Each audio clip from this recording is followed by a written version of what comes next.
जी madam, किस तरह का धरना प्रदर्शन है क्या? मुझे लगता है कि अब प्रदेश के सिर्फ कोने कोने में नहीं, देश के कोने कोने तक आवाज़ चली गई है शिवम की। शिवम सोनकर का आज 9वां दिन है कि वो यहाँ पे रोड पे कुलपति आवास के सामने धरना दे रहे हैं। उनकी रेट एंट्रेंस एग्ज़ाम में, जो कि रिसर्च एंट्रेंस टेस्ट होता है, उसमें सेकंड रैंक आई थी ओवरऑल, और उसके बावजूद भी उनको यहाँ पे एडमिशन नहीं मिला, जबकि विभाग में 7 सीटें थी और 7 सीटों में से 3 सीटें बर्बाद हो गई, रिक्त चली गई। और उनको साथ ही में उनके साथ साथ और भी 3 बच्चे थे जिनको कि शायद एडमिशन मिल सकता था, लेकिन एडमिनिस्ट्रेटिव, मैं कहूँगी कि ये सोच के कारण कि किसी पिछड़े और दलित को जो है शिक्षा का अधिकार ना मिल जाए, और उसी की वजह से ये बच्चा आज रोड पर बैठा हुआ है।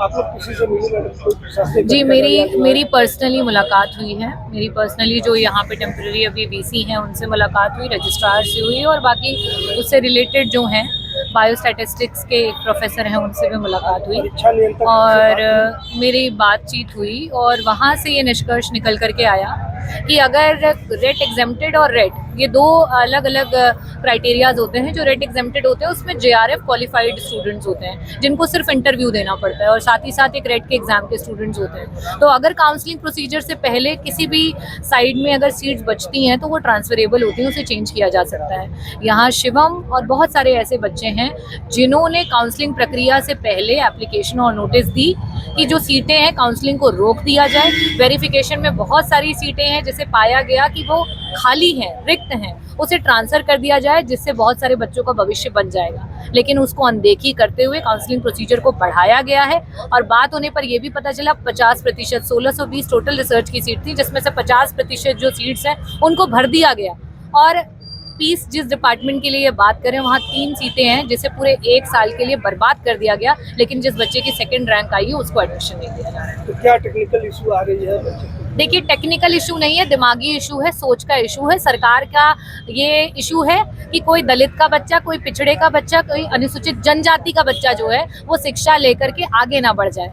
सिर्फ यही लड़ाई है। किस तरह का एक्शन आप लोग ले रहे हैं? देखिए, एक्शन तो क्या ले सकते हैं, आज जो सरकार है वो कहीं ना कहीं बाबा साहेब भीमराव अंबेडकर जी ने जो हमें शिक्षा का अधिकार दिया था उसको छीनने पर लगी हुई है।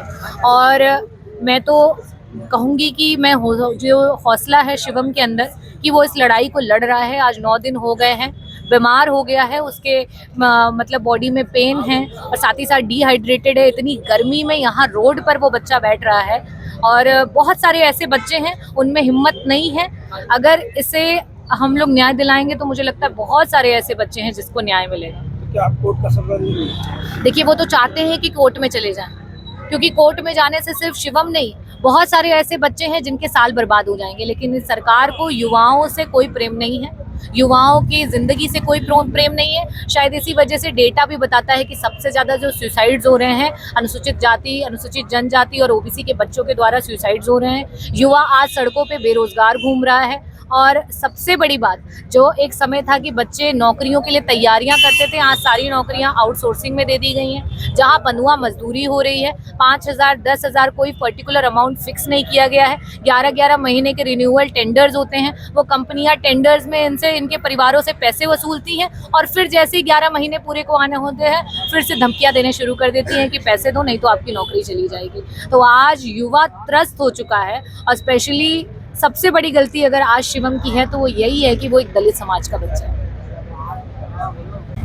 शिवम जी, क्या कारण है कि अभी तक आपकी सुनवाई नहीं हुई, क्योंकि इतनी पार्टियां आपकी खबर की हुई हैं? क्या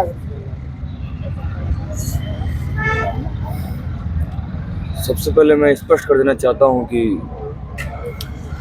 यह हमारा धरना शैक्षणिक धरना है। मैं अपनी अकादमिक मांगों को लेकर बैठा हुआ हूं। संविधान के दायरे में कानून को मानते हुए गांधीवादी तरीके से एकल धरने को मैं दे रहा हूं। ये मेरे धरने का 9वां दिन है। विगत 9 दिनों से, यूं कह लीजिए 10 दिनों से, मैं काशी हिंदू विश्वविद्यालय प्रशासन से, यहाँ के उच्च अधिकारियों से, हमारे मालवीय शांति अध्ययन केंद्र के विभाग का अध्यक्ष से डीन ऑफ स्टूडेंट वेलफेयर से, मुख्य परीक्षा नियंत्रक से बात करने की कोशिश कर रहा हूँ, लेकिन उन्होंने अभी तक हमसे बात करना तक उचित न समझा है।